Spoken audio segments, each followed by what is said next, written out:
Okay, my first question is the rates on commercial paper and 91-day T-bill. 3-month commercial paper and 91-day T-bill are hovering below the reverse repo rate of the Reserve Bank of India. So, considering this, do you expect rates on longer tenure paper to fall in the near term after this policy? So, Manish, the way we look at the situation is that liquidity situation is such that it's leading to a sharp decline in the shorter tenor rates, while the longer tenor rates are still relatively sticky, probably on inflation concerns, supply concerns. This implies that very careful liquidity management is required from the RBI, and in that context, tomorrow's policy is going to be significant because we believe that the central bank, like basically the RBI's domain, while the Monetary Policy Committee is expected to maintain status quo, maintain accommodative stance, maybe turn more cautious on inflation because the levels stay elevated purely on food inflation concerns. But RBI's stance on the sharp drop in short-end rates and the measures being introduced to normalize the short-end rates will be very important and will critically determine the movement across the curve in the coming months. Okay, ma'am. So we have seen this. I have spoken to very market participants, and they are saying that Reserve Bank of India is going to announce some measures on the liquidity. Means they can withdraw liquidity from the system because due to pandemic and due to low credit growth, the system has abundant liquidity in surplus, and due to which the rates have fallen. So, do you think any Reserve Bank of India will come up with any of the measures or such kind of measures which can be introduced, or do you think any measures will be introduced in this policy? Yeah, that will support the rates of short term, but it will not affect the long term rates. So that measures I'm asking. Very pertinent question that you've asked, because what we believe is that the kind of measures that the RBI could come up with is probably long-term reverse repo operations. But more importantly, measures like possible introduction of market stabilization scheme bonds, as was introduced, in the past as well, primarily to absorb liquidity due to consistent dollar purchases by the RBI. As this year, India has got a lot of dollar flows. In fact, what we estimate is that since April this year, the total balance of payments has totaled close to $70 billion, which has led to such a huge reserve accretion, and of course it's led to liquidity enhancement. It is liquidity enhancing. So maybe Reserve Bank of India comes up with a market stabilization scheme bonds, T-bills or 1 to 3 year bonds to absorb liquidity, with the interest cost on the same borne by the government, primarily to absorb liquidity via FX purchases. Now, this will help support the short-end rates, make them come back to the reverse repo level as well. But what is very important is that in an environment where we expect the central bank and the broad monetary policy committee to maintain an accommodative policy guidance, and in the last meeting as well, some of the MPC members, apart from the RBI, asserted the need for lower long-term borrowing costs, along with introduction of, say, MSS or long-term reverse repos. They are likely to continue to assert that they will continue with open market operations in the government bonds market to ensure that longer-term borrowing costs remain supported. So they remain very well behaved, as is the case currently. Okay, ma'am. So you are telling me that Reserve Bank of India will come up with longer tenure reverse repo, so the liquidity will be around 2 to 3 trillion they will keep, which is considered as the normal. which will keep the rates healthy in the market, because mutual funds are basically facing very problematic situation, because they cannot pass their surplus fund into the reverse repo. So they have to invest in that shorter tenure papers, right? So they will also get a healthy rates in the market. But don't you think that the lower surplus liquidity in the market will um, push the rates up maybe around 40-50 basis point, or Mm-hmm. that will affect the total number of issuers in the market, because currently the lower rates are attracting more issuers towards the market. The higher rates will attract lower issuers in the market. So will that be a good option to conduct a more longer tenure reverse repos like they did before longer tenure repo operations previously in the previous Mm-hmm. policies? Mm-hmm. So longer term repo operations is still a positive, right? It gives liquidity to the market. Now, longer term reverse repos um, can be a sort of an operation which leads to uh, maybe some elevation in the shorter end of the curve.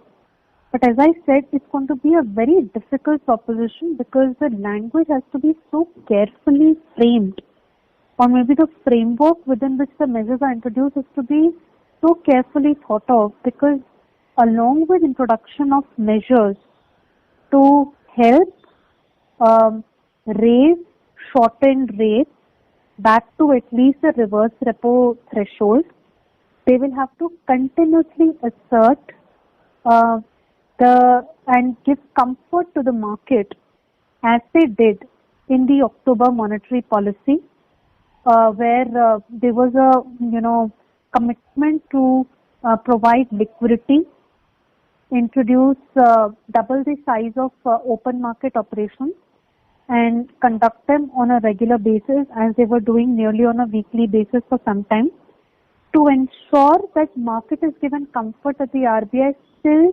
remains committed to lower long-term borrowing costs.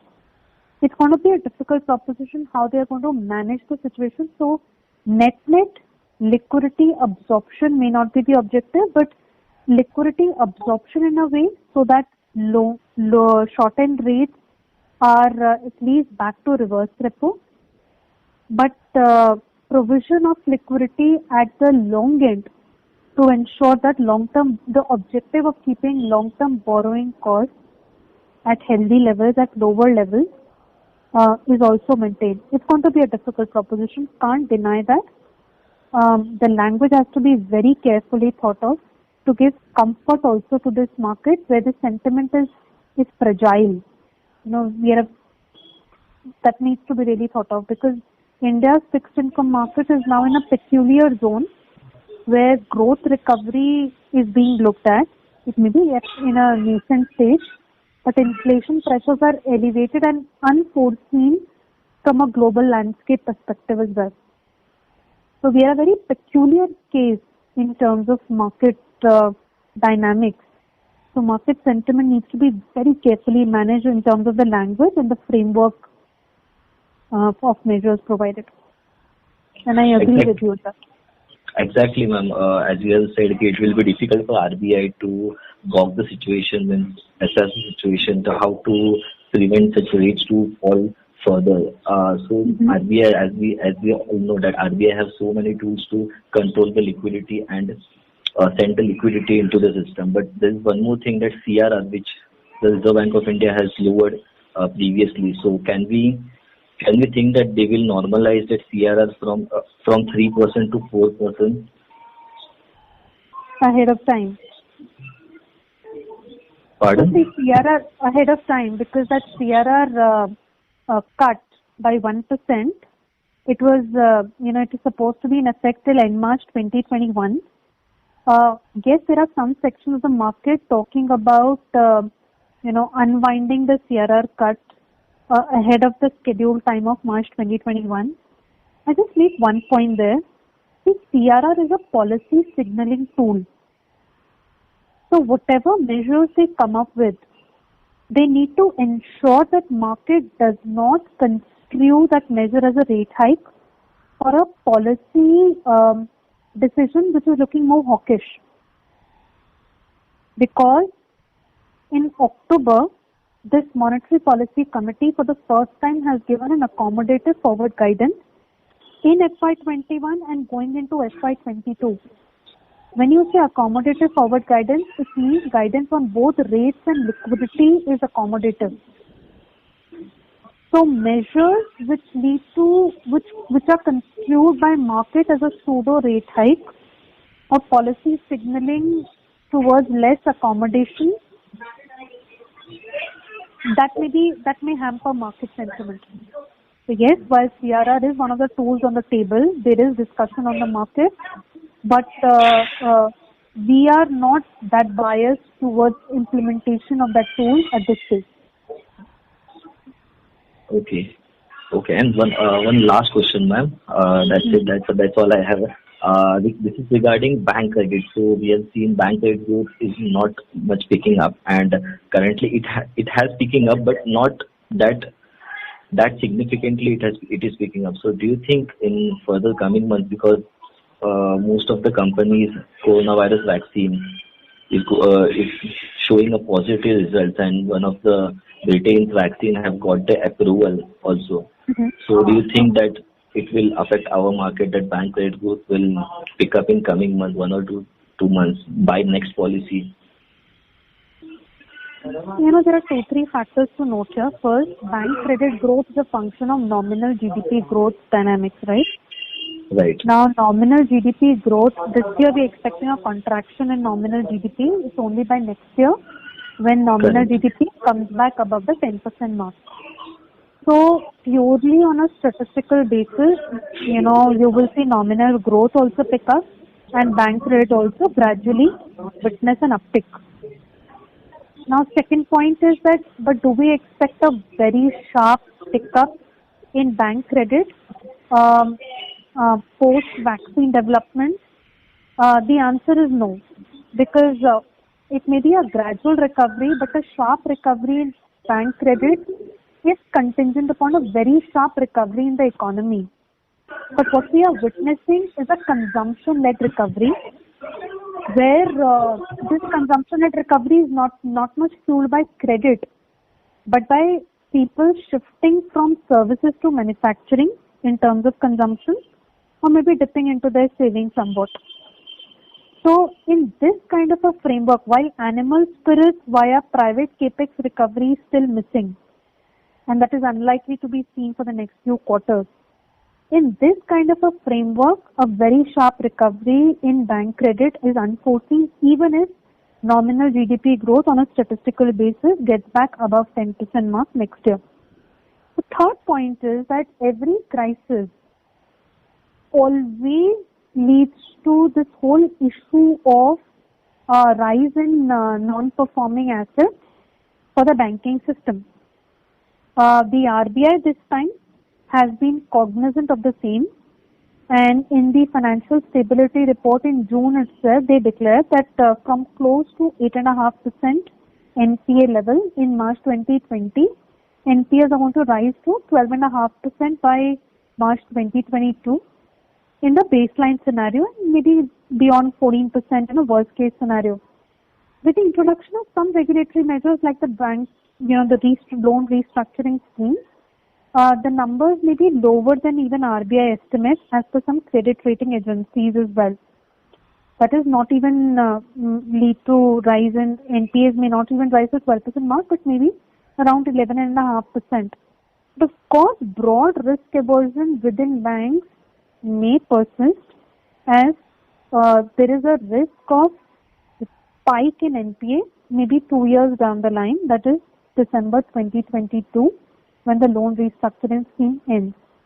So the 3 points are that yes, gradual recovery in bank credit seen with rise in nominal GDP growth, but not a very sharp recovery due to risk aversion, risk of rise in NPA.